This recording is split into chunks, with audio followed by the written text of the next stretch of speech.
ساری مخلوق کو فطری طور پر ان کی ضرورت کے مطابق رحمت باری سے حصہ ملتا ہے۔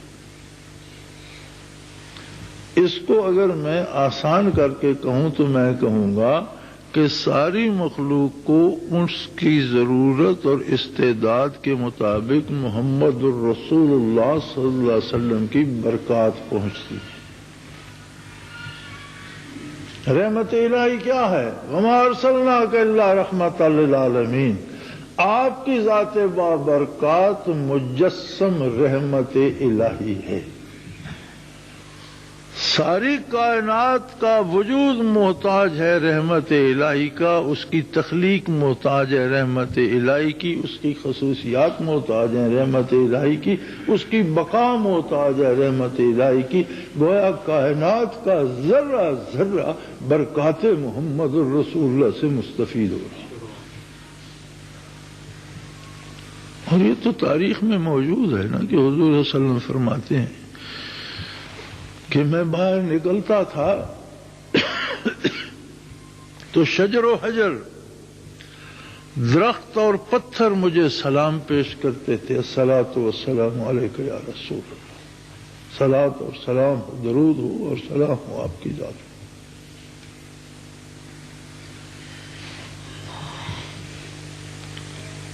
وہ جانتے تھے۔ ابھی جہل نے مشہور واقعہ ہے، کچھ کنکر ہاتھ میں پکڑے ہوئے تھے، مٹھی بند تھی، اور سوال کیا مجمع عام میں۔ بیت اللہ کے گرد عمارت نہیں تھی، نہ کوئی دیوار تھی، اور گرد چٹانیں تھیں پہاڑوں کی جو اب ذرا پیچھے ہٹا دیے گئے ہیں۔ تو لوگ وہاں آ کر، مکے کے لوگ ارد گرد بیٹھتے تھے، فارغ وقت میں گپ شپ کے لیے بھی بیت اللہ کے گرد ہی بیٹھا کرتے تھے۔ جب اس نے حضور صلی اللہ علیہ وسلم کو وہاں دیکھا تو مٹھی بند تھی، اور کہنے لگا آپ وہی الہی کا دعویٰ کرتے ہیں۔ آپ نے کہا میں راتوں رات بیت المقدس گیا، پھر میں آسمانوں پر چلا گیا، پھر میں نے جنت دوزخ دیکھی، پھر میں نے اللہ سے بات کی، میں واپس آ گیا۔ آپ اتنی بڑی بڑی باتیں کرتے ہیں، ذرا آپ یہ بتا سکیں گے کہ میری مٹھی میں کیا ہے؟ عرشوں کی، آسمانوں کی بات ہمیں سناتے ہیں تو ہم تو وہ نہیں سمجھ سکتے۔ یہ میں جانتا ہوں میری مٹھی میں کیا ہے، آپ مجھے یہ بتا دیں۔ آپ صلی اللہ علیہ وسلم نے فرمایا میں بتاؤں مٹھی میں کیا ہے، یا جو کچھ مٹھی میں وہ بتائے میں کہوں؟ آپ کا یہ فرمانا تھا کہ کنکریوں نے شہادت دی، لا الہ گفت الا اللہ گفت، گوہر احمد رسول اللہ صفت۔ کنکریوں نے پڑھا اشہد ان لا الہ الا اللہ واشہد ان محمد عبدہ ورسولہ۔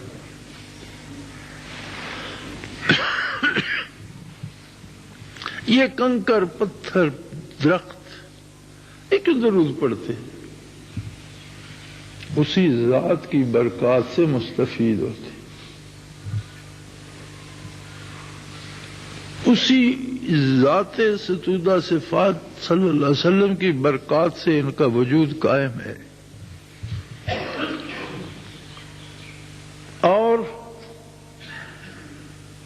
اِن مِّن شَيْءٍ إِلَّا يُسَبِّحُ بِحَمْدِهِ، کوئی ایسی چیز کائنات میں نہیں جو اللہ کی تسبیح نہ کرتی ہو۔ یہ برکات محمد الرسول اللہ ہے کہ ہر ذرہ اللہ کا ذکر کرتا ہے، ہر پتا، ہر شاخ، ہر ڈالی، ہر قطرہ، ہوا کا ہر جھونکا، اور جو ذکر نہیں کرتا وہ باقی نہیں رہتا۔ پہاڑ ذکر نہ کرے تو گر جاتا ہے، درخت ذکر نہ کرے تو سوکھ جاتا ہے، فصل ذکر نہ کرے ختم ہو جاتی ہے، جانور ذکر سے غافل ہوتا ہے، مر جاتا ہے۔ اِن مِّن شَيْءٍ، کوئی چیز ایسی صفحہ ہستی پہ نہیں ہے، الا یسبح بحمد، سوائے اس کے کہ وہ اللہ کی حمد بیان کرتی ہے۔ اس کا مطلب ہے کہ جو حمد سے غافل ہوتی ہے وہ باقی نہیں رہتی۔ اور ذکر الہی اور اللہ کی حمد کیا ہے؟ یہی تو برکات محمد الرسول اللہ صلی اللہ علیہ وسلم ہے کہ قرآن حکیم نے آپ صلی اللہ علیہ وسلم کی برکات کا حوالہ دیتے ہوئے فرمایا ثم تلین جلودہم وقلوبہم الی ذکر اللہ، جو آپ سے متصل ہوئے ان کی کھال سے لے کر نہا خانہ دل تک ہر ذرہ بدن ذاکر ہو گئے، خون کے قطرے اللہ اللہ کرنے لگے، رگ و ریشہ پٹھے اور ہڈیاں اللہ اللہ کرنے لگ گئی، کھال سے لے کر نہا خانہ دل تک ہر ذرہ بدن ثم تلین جلودہم وقلوبہم الی ذکر اللہ۔ تو یہ ساری کائنات مستفید ہو رہی ہے۔ جب بات آتی ہے انسان کی، یہاں اللہ کریم نے انسان پہ فیصلہ چھوڑ دیا کہ تجھے میں نے وہ شعور دیا ہے جو دوسری مخلوق کو نہیں دیا۔ ساری مخلوق حاکم کی اطاعت پہ مجبور ہے، وہ نوری فرشتہ ہے، حاملین عرش ہے یا ذرہ خاک ہے۔ واحد مخلوق ہے انسان جسے اس نے اجازت دے دی کہ یہ کائنات میں نے سجا دی ہے اور اس میں بڑی لذتیں سمو دی ہیں، اس میں بڑا حسن سمو دیا ہے، اس میں بڑے آرام سمو دیے ہیں، اور سب تیرے لیے ہے۔ ایک پابندی ہے کہ جس چیز کو بھی حاصل کرنا ہے اس کے حصول کا جو طریقہ اور سلیقہ میں بتاؤں اس طریقے سے حاصل کرو، رہو موج کرو۔ لیکن اگر میرے بتائے ہوئے طریقے کو چھوڑ کر اپنی پسند سے چھینا جھپٹی سے دھینگا مشتی سے لوگے تو اس کا مطلب ہے کہ تم میری رحمت سے محروم ہو جاؤ۔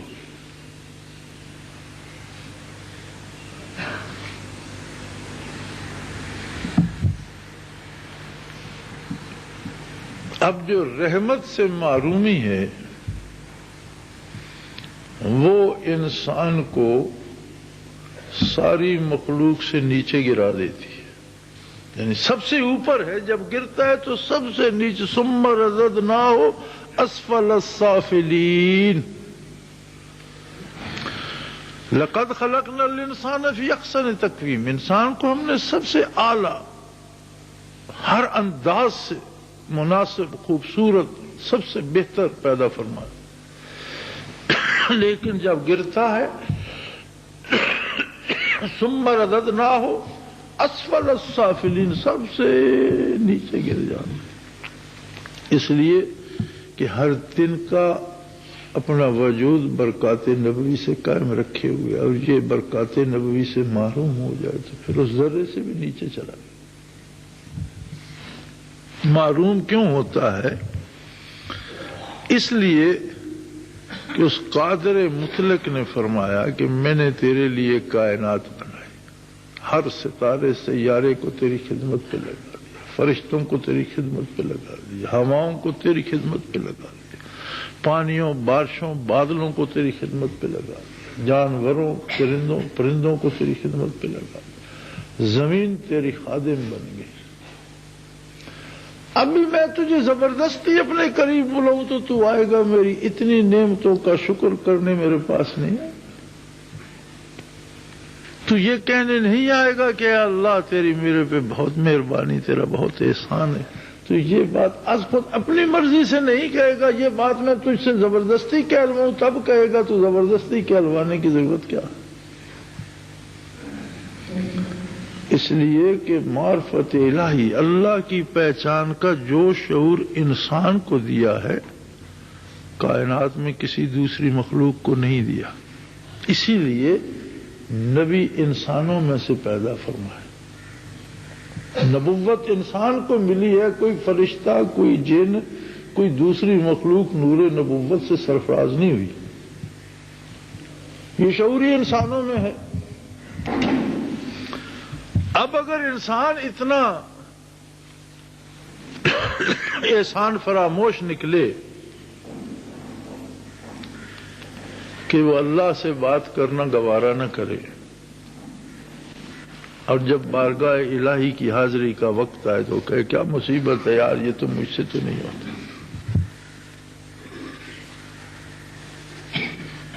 جب ہم 5 وقت کی نماز نہیں پڑھتے تو اس کا مفہوم یہی ہے نا کہ بھئی مجھ سے بار بار نہیں جایا جاتا، تم رکھو اپنا دربار اپنا پاس۔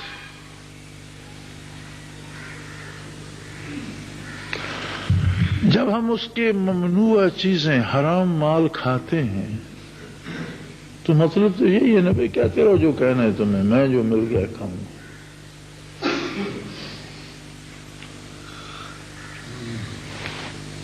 یہی آزمائش اس نے رکھ دی اور یہ وقتی طور پر ہے، اس عارضی زندگی میں ہے۔ جب یہ زندگی ختم ہو جاتی ہے، امتحان کا وقت ختم ہو جاتا ہے، بندہ یا دوست یا دشمن ایک طرف چلا جاتا ہے۔ القبر روضۃ من ریاض الجنہ اور حفرۃ من حفر النیران او کما قال رسول اللہ صلی اللہ علیہ وسلم، جیسا آپ نے فرمایا قبر یا جنت کے باغیچوں میں سے ایک باغیچہ ہے یا دوزخ کے گڑھوں میں سے ایک گڑھ۔ پھر فرصت نہیں ملتی نہ واپسی کی نہ تلافی مافات کی۔ تو انسان کے سامنے یہ آزمائش آ گئی، اب اسے دنیا چھوڑنا نہیں ہے، اسے خود کو قتل نہیں کرنا، اسے بھوکا نہیں رہنا، کھائے، اچھا لباس پہنے، اچھی دولت کمائے، اچھی گاڑیاں رکھے، اچھا گھر بنائے، لیکن کمانے کا طریقہ وہ ہو جو محمد رسول اللہ نے بتایا، کھانے کا طریقہ وہ ہو جو حضور علیہ السلام نے ارشاد فرمایا، خرچ کرنے کا بھی سلیقہ وہ ہو جو سنت نبی میں موجود ہے۔ اب یہ اس طرح کوئی نہیں ڈھل سکتا۔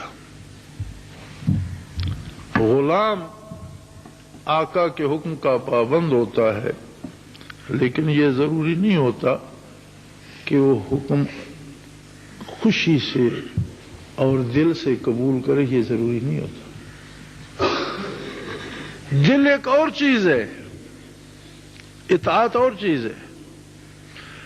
ہر غلام اپنے آقا کے حکم کا پابند ہوتا ہے، اس سے سرگردانی نہیں کر سکتا، لیکن یہ ضروری نہیں کہ اس کا دل بھی بلیوں اچھل رہا ہو کہ مجھے یہ حکم دیا گیا اور میں اس پہ خوش ہوں، نہیں، ان دل سے ناراض بھی ہوتا ہے، خفا بھی ہوتا ہے۔ لوگ ساری رات جن کا پہرا دیتے ہیں، حفاظت کرتے ہیں، دل میں تو شاید انہیں گالیاں دے رہے ہوتے ہیں کہ خود تو سو رہا ہے، ہمیں کھڑا کر دیا۔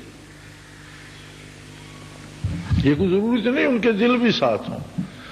یہاں ایک آزمائش اور بھی ہے، فرمایا یہ نہیں کہ آپ کی اطاعت ہی کر لے اور آپ کا کہا مان لے، نہیں، ثم لا یجدوا فی انفسہم حرجا مما قضیت، آپ کا کوئی حکم ان کے دل کو ناگوار نہ گزرے۔ صرف یہ پابندی نہیں کہ حکم مانے، پابندی یہ ہے کہ محمد الرسول اللہ کا کوئی ارشاد ماننے والے کو ناگوار نہ گزرے۔ اگر حضور فرما دیں کہ یہاں تمہیں جان دینی ہے تو خوش ہو جائے کہ الحمدللہ میری جان قبول ہو گئی اور اسے لٹا دے۔ حکم ہو کہ تمہیں مال دینا ہے، خوش ہو جائے الحمدللہ میرا مال قبول ہو گیا۔ لیکن جو بندہ اپنا ہاتھ منہ دھو کر ایک سجدہ کرنے کا تکلف نہیں کرتا، وہ جان مال کیا دے گا؟ جو اتنا محروم ہے، اتنا دور ہے کہ بارگاہ الوہیت میں تو دینا کچھ بھی نہیں، لینے کے لیے جانا ہے، اللہ کو دینے کچھ نہیں جانا، مانگنے جانا ہے، اپنے دکھ درد بیان کر رہے ہیں۔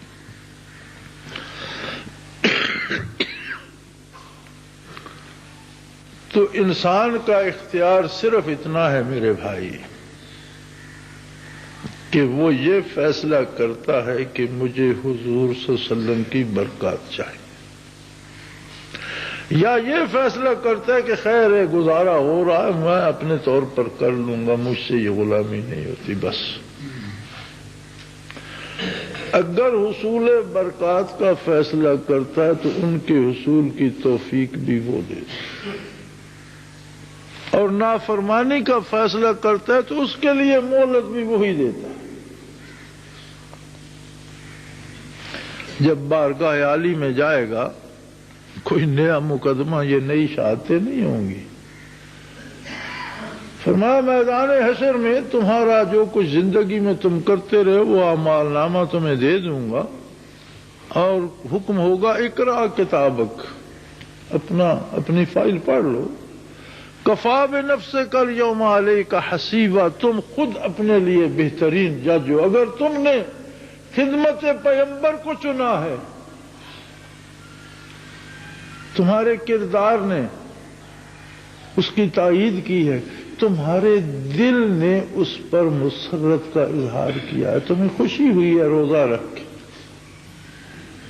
تمہیں بھوکے پیاسے رہ کر مزہ آیا ہے، تمہیں سجدہ کر کے لطف آیا ہے،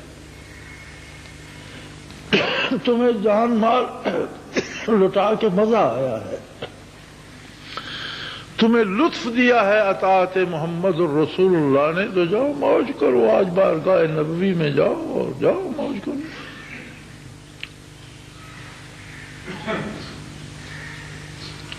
لیکن اگر تمہیں گراں گزرتی تھی وہ گھڑیاں، تمہیں وہ قید لگتی تھی کہ یہاں سود لینے سے بھی منع کر دیا، حرام کھانے سے بھی روک دیا، پرائی عزتوں سے کھیلنے سے بھی پابندی لگا دی، باقی بچا کیا بھائی؟ موج میلہ تو ختم ہو گیا، ہم تو موج کریں گے۔ تو فرمایا اپنی کتاب پڑھو اور جاؤ، رحمت الہی کا دامن تو تم نے خود چھوڑ دیا، اب جہاں رحمت نہیں ہوگی وہاں غضب ہوگا، غضب کو دے بھگتو اور جاؤ۔